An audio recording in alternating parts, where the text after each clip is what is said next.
भारत की पहली महिला पायलट सरला ठकराल, जिन्होंने 80 वर्ष पहले साड़ी पहनकर जहाज उड़ाया। आज के समय में महिलाएं लड़ाकू विमान उड़ाकर देश का नाम रोशन कर रही हैं।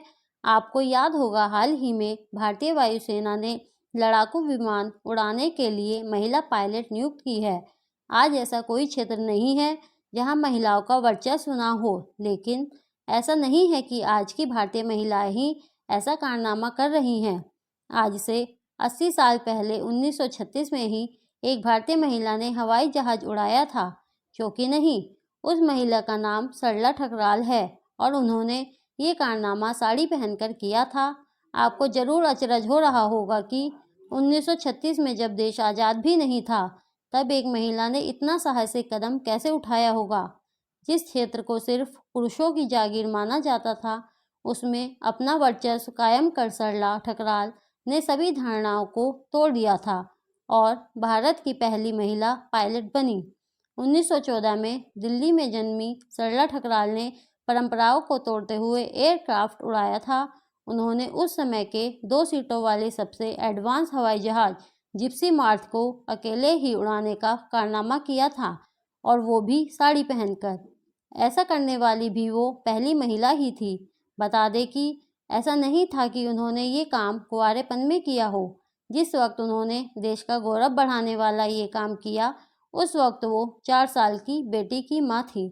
80 साल एयरक्राफ्ट उड़ाकर अदम्य साहस का परिचय देने वाली सरला ठकराल की शादी मात्र 16 साल की उम्र में ही पीडी शर्मा के साथ हो गई थी।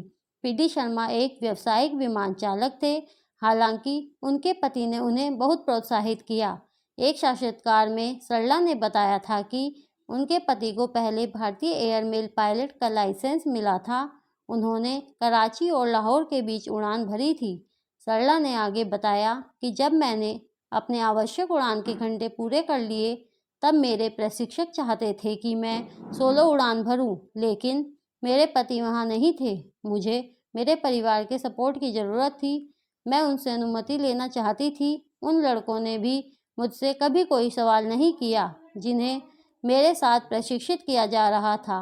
सिर्फ फ्लाइंग क्लब का एक व्यक्ति जो क्लर्क था को मेरे उड़ने से आपत्ति थी, अन्यथा मुझे कभी किसी विरोध का सामना नहीं करना पड़ा। बता दें कि सरला ठकराल को 1000 घंटे की उड़ान पूरी करने के बाद ए लाइसेंस प्राप्त करने वाली पहली भारतीय के खिताब से भी नवाजा गया था। वो ज़्यादातर कराची और लाहौर के बीच उड़ान भरती थी। उन्होंने अपने परिवार से मिले प्रोत्साहन के बारे में कहा था कि हालांकि यह परिवार के बारे में पर्याप्त नहीं है, लेकिन मेरे ससुर जी मुझसे और भी अधिक उत्साहित थे और उन्होंने मुझे फ्लाइंग क्लब में दाखिला दिलाया। मैं जानती थी मैं एक सख्त पुरुषवादी परंपरा तोड़ रही थी, लेकिन उन्होंने मुझे कभी यह एहसास नहीं होने दिया कि मैं कुछ अलग कर रही हूँ।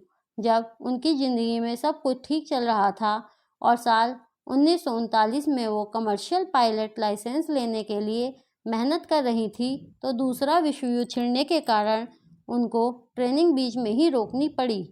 उसी दौरान एक विमान दुर्घटना में उनके पति का देहांत हो गया, जिसके बाद उन्होंने कमर्शियल पायलट बनने के अपने सपने को छोड़ दिया और जीवन की दिशा बदल ली। पति के देहांत के बाद वो भारत लौट गई। उस समय वो केवल 24 साल की थी। भारत आने के बाद उन्होंने मेयो स्कूल ऑफ आर्ट में एडमिशन ले लिया और पेंटिंग सीखी। साथ ही फाइन आर्ट में डिप्लोमा भी प्राप्त किया। 1947 में देश के बंटवारे के बाद वो अपनी 2 बेटियों के साथ दिल्ली में आकर बस गई। 1948 में पीपी ठकराल से शादी करने के बाद उन्होंने एक बार फिर नई शुरुआत की।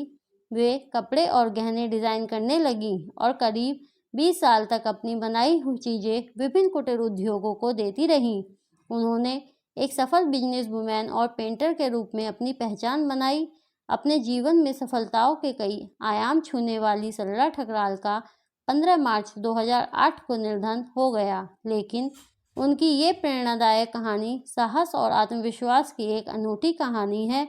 उनकी ज़िंदगी का संघर्ष और उसके बाद मिली सफलता आगे आने वाली महिलाओं के लिए हमेशा प्रेरणा स्रोत बनी रहेगी। धन्यवाद। अगर आप सभी को ये कहानी पसंद आई हो तो तो प्लीज़ चैनल को सब्सक्राइब कीजिए। धन्यवाद।